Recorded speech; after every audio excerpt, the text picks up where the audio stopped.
ஸ்ரீ விஷ்ணு சகஸ்ரநாமம் ஸ்லோகம் 98.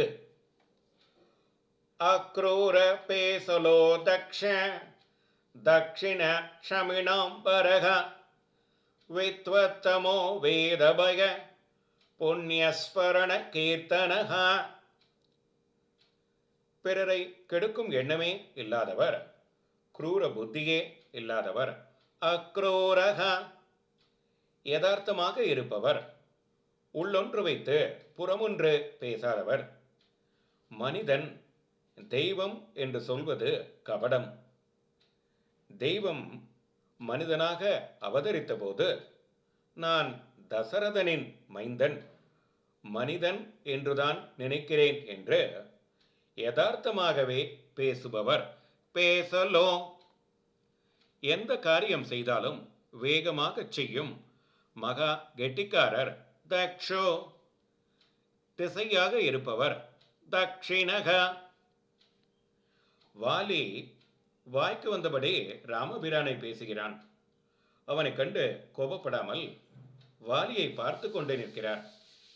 ராமபிரானின் அழகான சிரிப்பை கண்ட வாலிக்கு தானாக அஞ்ஞானம் அழிந்துவிட உடனே மன்னிப்பு கேட்டு தன் பிள்ளையை ராமபிரான் சரணத்தில் சமர்ப்பிக்கிறேன்.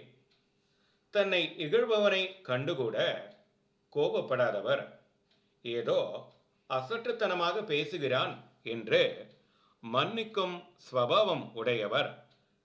க்ஷமிணாம் வரக இவர் பேசினால் இவருக்கு மேல் பேச ஆளில்லை என்று இருப்பவர். ரிஷிகள் சாஸ்திரங்களை பேசுவார்கள், சாஸ்திரமாகவே பேசுபவராக இருப்பவர்.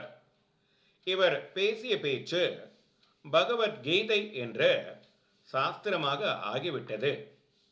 பகவத்கீதைக்கு மேல் உயர்ந்த சாஸ்திரம் ஏதுமில்லை என்றபடி மகா அறிவாளியாக பேசுபவர். வேத்வத்தமோ தேசத்தை ஒட்டியோ காலத்தை ஒட்டியோ மனிதனை ஒட்டியோ மாற்றி மாற்றி பேசாமல் சத்தியத்தை பயமில்லாமல் தைரியமாக பேசுபவர். வேதபயகா விரதம் அனுஷ்டிக்க முடியாவிட்டாலும், ஞானத்தை சம்பாதிக்க முடியாவிட்டாலும், செய்யும் காரியத்தை கூட கர்ம யோகமாக செய்ய முடியாவிட்டாலும் கூட பரவாயில்லை, புண்ணியமான கிருஷ்ணனின் நாமத்தை சொல்வதாலோ கேட்பதாலோ கூட மோட்சம் வரை கொடுக்கக்கூடியவர். புண்ணிய ஸ்ரவண கீர்த்தனஹ